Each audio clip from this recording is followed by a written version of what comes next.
종합제TV 시청자 여러분 안녕하십니까. 광화문의 동화면세점 앞에서 남쪽 방향으로 길을 트고 국민혁명본부가 주최한 대규모 집회가 열렸습니다. 토요일마다 열리는데 요사이는 장소를 남쪽으로 잡고 있습니다. 세종로 사거리에서 남쪽으로 잡아서 열리고 있습니다. 오늘은 첫눈이 내리고 아주 기온이 살살했지만은 전번 주보다 더 많이 왔습니다. 그리고 오늘 아주 희한한 그리고 통쾌한 장면을 목격을 했습니다. 저는 단상에서 카메라로 촬영을 하고 있었는데 그때 저 시청 쪽에서 제가 선 방향에서는 왼쪽으로 일단의 시위대가 쭉 행진해 들어오고 있었습니다. 가만히 들어보니까 팻말이 뭐라고 적혀 있느냐 하면은 이석기를 석방하라였습니다. 파란 플래카드를 들었습니다. 상당히 길었습니다. 그것을 보고 있던 사회자 손상대 씨가 아주 큰 소리로 주의를 주었습니다. 절대 저분들하고 시비를 걸지 마세요 하면서 집회 분위기를 확 바꿨습니다. 그러면서 음악으로 갔습니다. 노래를 부르기 시작했습니다. 대한민국을 한 2번 정도 불렀으니까 한 4분 50초 정도 불렀습니다. 대한민국. 얼마나 열광적으로 부르는지, 더구나 부르는 분들도 옆으로 좌파단체가 지나가는 것을 의식했던 것인지 아주 경쟁적으로 그러다 보니까 신바람나게 불렀습니다. 그러니까 정광훈 목사가 단상에서 그 반주하던 분한테 뭐라고 귓속말을 하더니 그 다음에 곡이 아리랑으로 넘어갔습니다. 아리랑도 신나게 부르는 쪽으로 리듬이 빨라졌습니다. 이 한국 사람이 아리랑을 부르면 가장 한국인답다는 이야기가 있습니다. 일제시대 때 일본 사람의 기록에 의하면은 한국 사람들은 남방에 가든지 뭘 어디를 가든지 가면은 모이기만 하면은 술을 마신다 하면은 꼭 아리랑을 부른다는 것이었습니다. 아리랑이 그 한 맺힌 가사인 것 같기도 하지만 아주 유머가 들어 있습니다. 근데 그걸 빨리 부르니까 마치 군가처럼 들렸습니다. 그렇게 신날 수가 없었어요. 역시 한국 사람의 이 본능적 어떤 DNA 속에 숨어 있는 그 애환이 터져 나오는 듯 했는데 아주 폭발적이었습니다. 이렇게 대군중이 아리랑을 이렇게 잘 부른 것은 아마 역사상 처음이 아닌가 생각됩니다. 제가 그것을 녹화를 해가지고 올렸더니 많은 분들이 들어오셔가지고 비슷한 소감을 남겼습니다. 와, 굉장하다. 이렇게 해서 한 7분 동안 그 좌파의 행렬이 이석기 석방하라는 피켓을 들고 한 7분 동안 쭉 행진을 했는데 제가 단상에서 보니까 그쪽도 조용하게 지나갔습니다. 좌파 단체답지 않게 좀 기가 죽었다 그럴까요? 조용하게 지나가고 이쪽은 신나게 부르고 그렇다고 뭐 좌파를 향해서 욕설 한마디 안 했습니다. 순간 우리가 이겼구나, 아니 우리가 이기고 있구나, 또는 우리가 이렇게 하면은 이기겠구나 하는 느낌이 뭉클 왔습니다. 아마 오늘 노래를 불렀던 분, 그것을 지켜본 분들은 평생 이 명장면을 기억하게 될 것입니다. 왜 이렇게 하면은 이기겠구나 생각했는데 좌파와 싸울 때는 절대로 좌파적 수법을 쓰면 안 됩니다. 그것은 이미 지는 겁니다. 좌파와 싸울 때는 우리식으로 싸워야 합니다. 우리식으로. 이 공산주의의 본질을 가장 깊게 들여다본 분이 조지 오웰입니다. 1984년 그리고 동물농장을 쓴 이분은 원래 좌파였어요. 그러다가 스페인 내전에 이 공산당 편에 서서 참전을 해보고 나서 비로소 이 공산당이 결국 나치와 똑같은 전체주의구나 하는 것을 알았던 것입니다. 이자들이 노리는 바는 절대로 인간 해방이 아니다. 계급 해방이 아니다. 오로지 권력을 차지하는 것이고 한번 차지한 권력은 절대로 놓지 않는 것이 이 공산당의 본질이다 하는 것을 간파를 한 사람인데, 이분이 공산당과 싸우는 유명한 말들을 수없이 했습니다. 거짓이 판치는 세상에서는 진실을 말하는 게 혁명이다. 바로 지금 이승만 광장 광화문에서 마이크를 잡는 사람은 다 진실을 말합니다. 거기서 거짓말을 하는 걸 제가 들어본 적이 없습니다. 진실을 말하는 게 혁명입니다. 그러니까 이게 국민혁명이죠.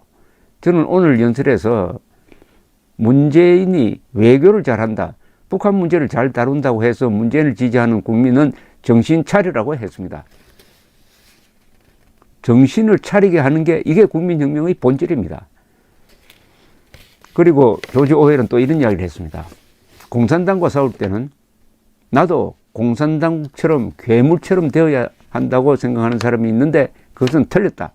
우리는 머리를 써야 한다 했습니다. 우리는 머리를 써야 한다. 공산당보다야 자유우파가 훨씬 머리가 좋죠. 그러니까 머리를 써야 한다. 또 이승만 대통령도 비슷한 이야기를 했습니다. 우리는 민주주의를 믿어야 합니다. 그러나 민주주의는 더디게 진행됩니다. 그래도 민주주의를 믿어야 합니다.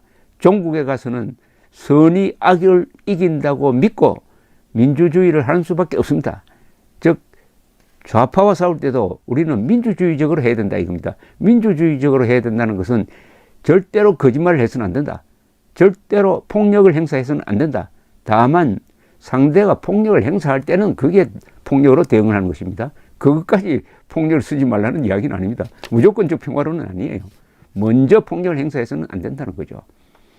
우리가 가진 교양을 허물면서까지 좌파와 싸우다가는 우리가 지켜야 될 것이 사라지니까 절대로 그래서는 안 된다. 바로 오늘 광화문에서 제가 목격한 것은 이렇게 신나게, 이렇게 즐거운 마음으로, 아, 대한민국 그 가사가 얼마나 좋습니까?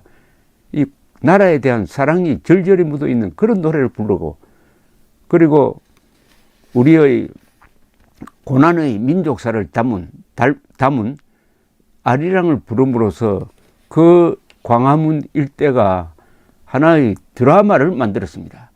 좌우 대결, 선과 악의 대결을 넘어서서 하나로 통합되는 모습이었습니다.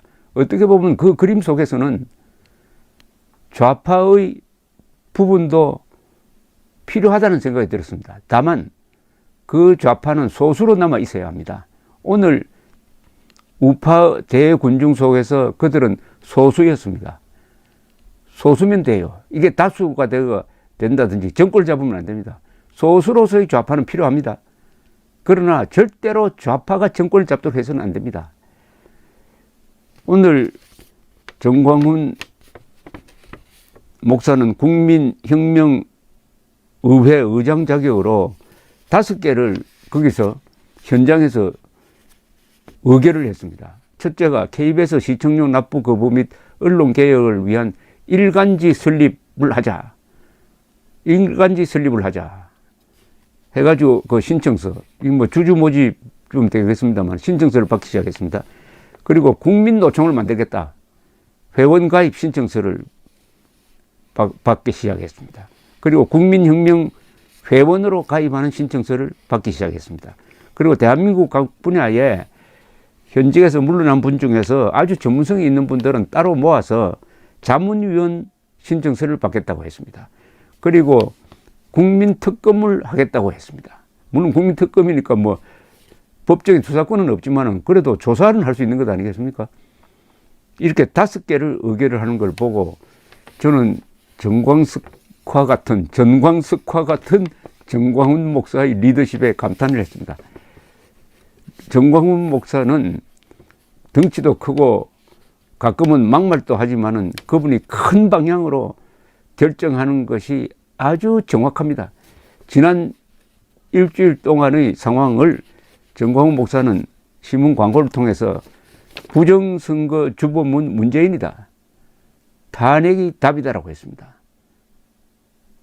이 이상의 정답이 있습니까? 이분은 무슨 결정을 아주 혼자서 독단적으로 한다는 비판도 받기도 합니다. 그러나 원래 난세는 지도자에게 독재권을 부여하는 것이 어느 나라나 있는 겁니다. 그걸 비상대권이라고 그러기도 해요. 비상대권, 계엄령 선포권 같은 게 그런 거죠. 지금은 없어졌지만 긴급조치권. 로마에서도 전쟁이 나면은 집정관을 뽑아가지고 그 사람에게 한시적으로 독재 권력을 줍니다. 독재권. 마찬가지로 이런 시기에 좌파와 목숨을 걸고 투쟁하는 정광훈 목사가 신속하게 결정을 내려야 됩니다. 그런데 이 회의체는 원래 시간이 많이 걸립니다. 이럴 때는 지도자에게 전폭적인 권한을 부여하고 그 사람이 결정한 것을 전폭적으로 밀어주는 리더십 플러스 팔로십이 필요합니다. 팔로십. 한국 사람들은 리더가 되겠다는 사람은 많은데 팔로워가 되겠다는 사람은 없어요. 아니, 지도자만 100명이 다 지도자가 되면 그 단체가 어떻게 되겠습니까? 한 명이 지도자가 되면 99명이 지도자를 밀어줘야 되고, 이 밀어주는 게 리더십을 만드니까 밀어주는 사람도 그런 점에서는 리더입니다. 밀어주어야 그 사람이 리더가 되고, 뒷다리 걸기만 하고 뒤에서 험담하면은 이서나마나한 존재가 되는 것이죠. 정광훈 목사가 일을 참 크게 벌리는데, 지금 가장 큰 동력은, 지금 우파의 가장 큰 동력은 정광훈 목사, 그리고 황교안, 그리고 우파라고 부르긴 그렇지만 대한민국을 지키는 윤석열, 그리고 열심히 취재하고 있는 이 기자들, 그리고 유튜브, 이런 한 5군데에서 힘이 나오고 있습니다. 특히 광화문 광장에서 토요일마다 이런 대군중이 모여서 이렇게 현장에서 좌파와 대결해가지고 이기고 있는 이 힘이 계속되어야 합니다. 그리고 머리수가 더 많아져야 합니다. 이것을 유지하지 않으면 동력이 꺼진다 이거죠. 바로 우파가 좌파와 싸우려면 동력이 있어야 되고, 이 동력은 광화문에서 만들어져야 합니다. 그런 점에서는 정광훈 목사를 모든 국민들이, 특히 교회 사람들이 의무적으로, 인간적 의무든지 종교적 의무든지 지원하는 것이, 그게 바로 애국입니다. 애국은 마음으로 하는 게 아닙니다. 그것은 지갑과 손발로 하는 것입니다.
자, 우리가 이겼다! 우리가 이겼다! 이겼습니다. 자, 오늘 기분도 그런데 1950년대와 60년대로 한번 돌아가 보겠습니다. 그때 외쳤던 구호, 오늘 요거 문제점에 딱 맞아 제가 보니까 한번 따라가 해봅시다. 못 살겠다! 깔아보자! 못 살겠다! 깔아보자! 못 살겠다! 깔아보자! 못 살겠다! 깔아보자! 조금 전에 우리 정강훈 목사께서 4월 15일 날 200석을 말씀하셨는데, 그러면 100석이 또 빨갱이들이 차지할 거 아닙니까? 300석을 다 채웁시다! 지금부터 대한민국에 빨갱이는 단 한 놈도 없어야 됩니다. 새로운 대한민국을 우리 손으로 읽어내야 됩니다.